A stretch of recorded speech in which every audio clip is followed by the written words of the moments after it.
Hello, I'd like to go back to Castlevania.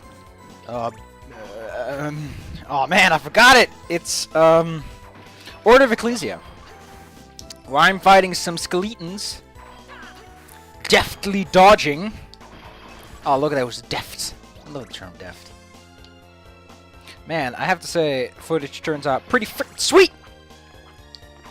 You can hardly see the compression, I think. Yeah, bottom screen mostly. I actually intend to pick up Wario Master of Disguise, because I freaking love Wario Master of Disguise. Wario can't do a bad game, he's too good. This is a warp point, by the way. I don't know why they're in this game, because everything is sectioned off so well. It's like, yeah, I guess if I want to go back after the before the boss, but that doesn't come up as often as you think. And heck, the walk just gets you more experience. Yeah, okay. So, by the way, I was not using my controller. I recorded this at school, so I didn't know the controls too well. But now I switched the top menu to the enemy screen, which tells you your currently equipped glyphs. It tells you your stats and any eventual bonuses or penalties, your gold amount, your experience required for next level, your current status, enemy, including number, HP, experience, name, and their drops, as well as their... Okay, so... the first two are drops of items. The first is normal, second is rare. The little bar below that is the glyph they can drop. The amount of stars indicates how rare it is. More stars equals more rare. The defenses is the following.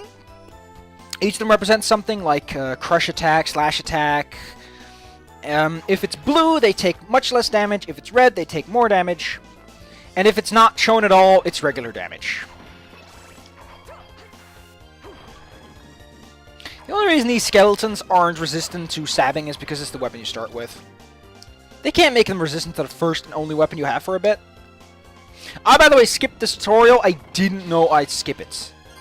It just tells you can use R and then you can slingshot yourself, because I don't know why you slingshot yourself. That's not how magnets work. That is not how magnets work. That is how magnetic lines work, but that is not how magnets work. Don't pretend. Yeah. So, you have an equipment screen, but the equipment screen does not govern the weapons you use. You can kind of see it like Dawn of Sorrow, where you have the Souls menu and the equipment menu, except you don't have any weapons in this game. Everything is glyphs, and every glyph requires magic, meaning that to do anything that isn't just regular motions, you need magic. At least it recovers quickly, but... oh, man. Whew. So much talking.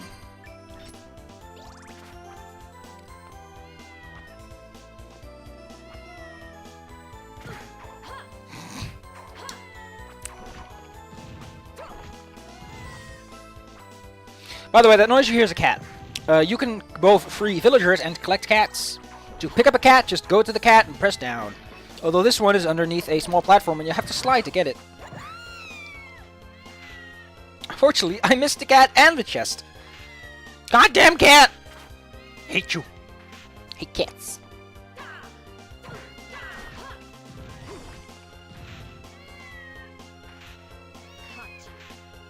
Like how she says, gotcha. HP max up! By the way, Samoa looks as if she is struggling to move. Or Shanoa? I don't even know what it is anymore. But her emotions look like she's struggling to make it. Also, save state. Oh, fuck. I'll have to fix it in post. That is a special ability, by the way. We can't get it right now. We need a super screen clear to get it. But yeah, audio is a bit softer. Luckily, this is going over the raw, not over the processed video I'm watching, so you won't notice. But here's the thing: sometimes glyphs are in the wild, and when they're in the wild, they affect the environment. Like you'll find an ice glyph, and it's frozen the waterfall, and you find a darkness glyph in a room that's dark. I fucking love that because it's so cool. Although the block one's kind of weak compared to some of the other ones. Yeah. So in case you wonder what I had to do, because I want to try save state editing, there is more footage, but I cut it out. I'm not going to do that. It's incredibly difficult to use Windows Movie Maker and Virtual Dub to properly cut a video to make a seamless transition between save stating. I try my best. There's still a minor hiccup. I just can't be bothered, and I'll just leave the save states in unless it's like there's too many save states. And I'll make a sloppier cut. Also, knives! It's a sub-weapon in the form of a not sub-weapon. I should actually show you the Glyph fusion, aka the up attack. The up attack is usually the sub-weapon. Here it's the Glyph union, which is basically super attack, which costs hearts. You have magic points and hearts are actually important because those super attacks are pretty damn cool.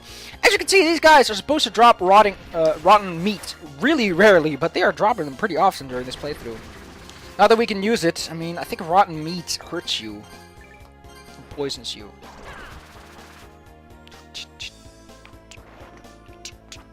Also, I'll get the heart gauge. There's a little flashing thing next to it. Blip, blip, blip, blip. You've got hearts. Hello, I'm a little girl in a little dress. I like that girl. She's got styling for a banshee. Can I say that without slowdown, this music's pretty good? It's pretty good. Oh no, we're about to open a secret wall. There you go. You broke that bookcase. Also, in a moment, I find out that I can stand on those scales and all. I don't like that. I don't like it when you can randomly stand on background decoration. It's confusing, and it makes the already confusing painterly style more confusing. Here's the thing. When you design a game, designed for clarity first, artistic style second. It is still a game. I still need to play it. Don't make me struggle with the environment. The gameplay should be the challenge, unless it's specifically about identifying objects. But that's a hidden object game, and this is not a hidden object game. Nobody loves a frickin' platformer that requires you to find the platforms first. Also, don't do blind jumps, you fuck. Okay, so this game has chests. I think green chests are rare chests, which contain rare items. Wooden chests are regular chests. Golden chests are special chests. Red chests are super chests, which contain things like upgrades and I think sometimes items. Golden chests are relics. And so wooden chests and green chests have randomized items, and they are from a drop table. And sometimes it's equipment, and it's equipment you want, and I fucking hate that because I need to get accessories, which are very difficult to get otherwise. You also need them to complete quests. You need things like iron ore and copper ore and threads, and you can only get them from chests. Chests regenerate when you leave a map and return to it from the map screen. Drops. Okay, so in the start menu, I'll show this next time, you've got on the bottom right a series of numbers next to elements. These are your ability points, I guess. As you kill enemies, you earn points in all of those attributes. And I think it's about 300 to 400 points. Every 300 to 400 points, you get 1% more attack damage with that particular set of attacks. I think it's divided into physical slash, physical cut, physical smash, and then the elements. We'll see. You'll see what happens when I use it. And drops increase those stats by 1,000, which is about 2 to 3% more damage with that particular set of attacks. I think it's a really interesting system. It's incredibly slow and tedious, but hey, whatever. Oh yes, by the way, weapons don't ever upgrade. You get stronger versions, which look different, and I think they're a bit slower or something. I don't know, but you don't buy any weapons. Everything is found. And even, oh, there's some purchasable equipment. In fact, most of your money goes straight to consumables anyway. Consumables are expensive. I think it's about 10 gold pieces. 10 gold pieces per HP healed. So that meat, which is 29 health, costs 290 gold pieces to buy. And until I get the gold rings and the enchantment that gives me gold buffs, money is a bit difficult to get. But when I do, I start getting drops with like, oh, lots of money in one belly. Bags of cash. Okay, so I think I exit this room and return a moment afterwards to get the glyph from one of the skeleton guys. No, it's not this room. Also, that's a really weird cutoff. Removed from Super Mario World Central. That is just double removed from Super Mario World Central. That is not appreciable cutoff, man.